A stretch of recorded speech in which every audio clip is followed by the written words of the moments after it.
Algorithms. It's starting to feel like every single year, more and more stuff we do is being dictated by some type of algorithm. From things we buy, scroll past, watch online, or even things we listen to. As the years go by, it's starting to feel like more and more things we do are being controlled and dictated by some form of algorithm. This is called a recommender algorithm, or an RA. And Spotify, including all of these apps, use this type of system in their algorithm to recommend you content using historical data that is gathered throughout the years of you using the app. But what if there was some kind of way to try and fight this? You see, that's what I want to find out. I'm going to be doing a little experiment where I listen to music for 30 days on Spotify daily using a fresh account, so it's not going to have any historical data that could force a certain type of content towards me. And during this, I'm just going to be using the curated playlists that Spotify makes for you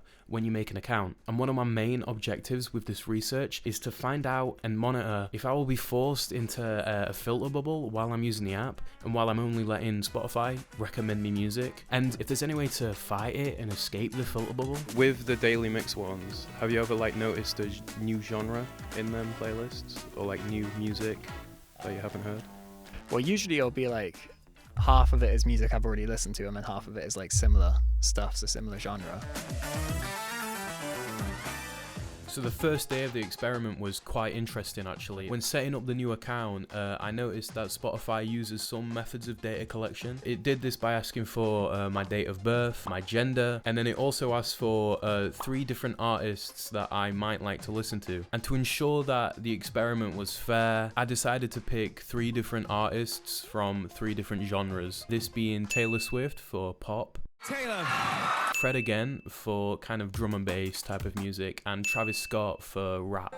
So when I first landed on the homepage, I was presented with 3 different playlists in a subheading called To Get You Started, and each of these playlists correlated to one of the artists that I had chosen. There was also another subheading, this one was called Try Something New, and it featured playlists that sprinkled in popular songs from genres that I hadn't chosen. So this was a lot of R&B, some rock songs were in there, but apart from that, really nothing else. But to give Spotify some credit, it introduced me to some new artists, but it didn't really feel new. It felt like it was just pushing popular content towards me, you get me? But this does show that the RA diversifies the content in some ways, so it's not just immediately showing me only music from the 3 genres that I picked. Do you know what a filter bubble is? I do not know. To give a little bit more context, an RA is described as being an algorithm that provides a personalized suggestion for something that is relevant to a user. And these type of systems take effect in pretty much everything we do now. Whether social media, content streaming, or online shopping, an RA is monitoring every single thing you do so that it can recommend you more stuff. And they do this to try and get you to buy more things, or spend more time doom scrolling, or watch more content on their application. But to get into the meat and potatoes of this, what I'm trying to say, RAs are what Spotify uses to recommend you music, and they do this through recommended playlists, albums, and these songs will obviously be recommended based off your listening habits. And you're probably wondering, well, why is this bad for me? I want to be recommended more content on Netflix or Spotify that is similar to things I already enjoy. Why wouldn't I want this? Well, that mush is because of filter bubbles. You see, filter bubbles are spaces one may end up in because their previous online behavior is influencing what they see. Bases the information given to you on data acquired from things like your search history, your past click behavior, the type of your computer, and your location. Therefore, limiting the topics that reach you to a bubble of only your formulated interests and personalized search subjects. And these are bad, right? Because they make it seem like only one type of thing is popular. You listen to now? Yeah, no, it's similar stuff now. I wouldn't say it really pushes any new type of music onto me. Be that rage bait on Twitter, or a genre of music that the user's been listening to. And in terms of music, and in how RAs are being used on apps like Spotify, I think it's ruining it. In my own personal experience, I wasn't really finding any new content. It was the same slop being fed into my ear that I'd been hearing for the past 5 years.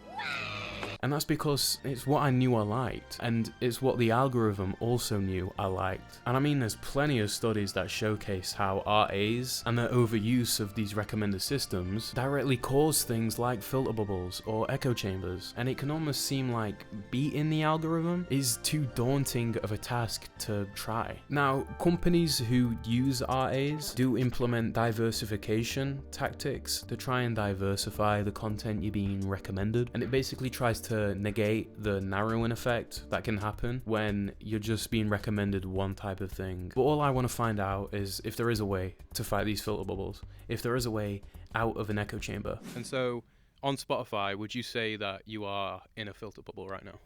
Yeah, I'd say so. It's a lot of the same stuff, or like things I've already listened to. It's never really anything new unless I go on my way and search for it. So it's been 10 days since I started this experiment, and each day has sent me through a complete loop. It's felt like I've been trapped inside a filter bubble, to then escaping said filter bubble, to then being trapped in a completely new filter bubble. It's almost like the RA can't really widen the content that it recommends to you. Instead, it just hyper focuses on certain genres that it thinks you might like. And I was seeing this narrowing effect happen most in day 4, when I'd finished the Uni Bangers playlist and I was just letting the recommender algorithm kind of do its thing and recommend me music. And that's when I noticed that the content I was being pushed felt way too familiar.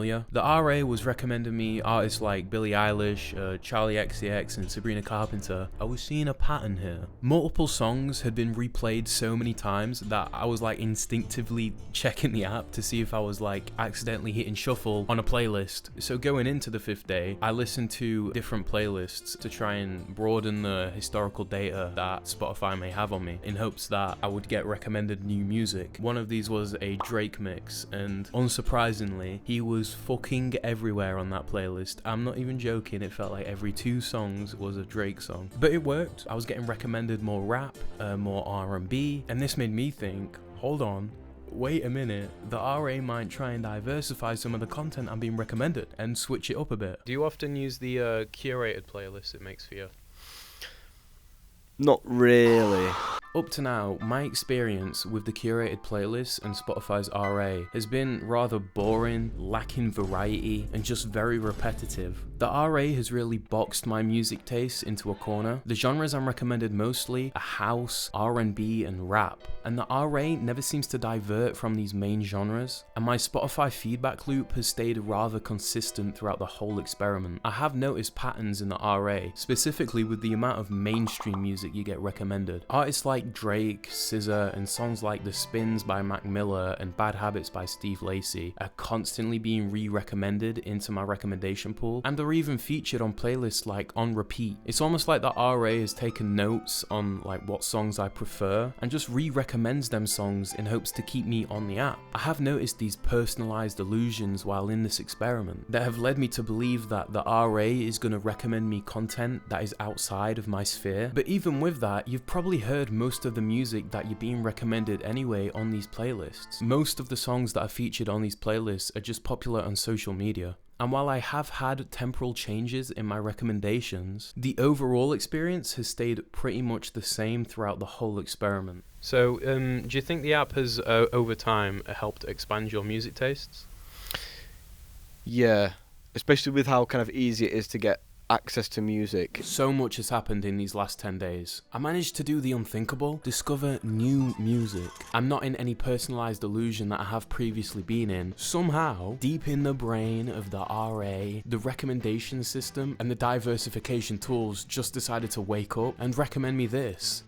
Happy Hour, filled with funk and soul hits from the 60s and 70s. But that's not all. Somehow, through listening to the playlist multiple times, even going twice a day, I've managed to translate this into my base recommendations, and it's now become a mainstay in my recommendation pool. You can't necessarily escape a filter bubble. I'm still being recommended a hell of a lot of mainstream music like R&B. However, you can take control of your recommendations and turn something like a personalized illusion into something that is in your main recommendations and fully encapsulating what your recommendations are going to be now, which is what I've done. I'm now being recommended 80s pop playlists and 90s rap playlists. This isn't like anything I've been getting throughout the whole time of doing this experiment. In my belief, I think that recommender systems can be used as a very unique tool to recommend users content, and a lot of the time you are going to get recommended shit, but there are moments where a recommender system and diversification tools that have been implemented really do seem to recommend you completely new things. In fact, a study conducted by a fellow known as George Knox found that when users switch from a paid service like iTunes to a streaming service like Spotify, unique artists heard by the users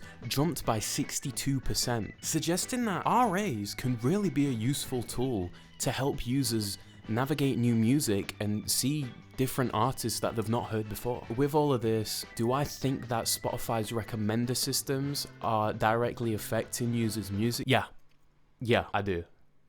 But through my research, we have found that there is a way you can kind of gain control back from the recommender system.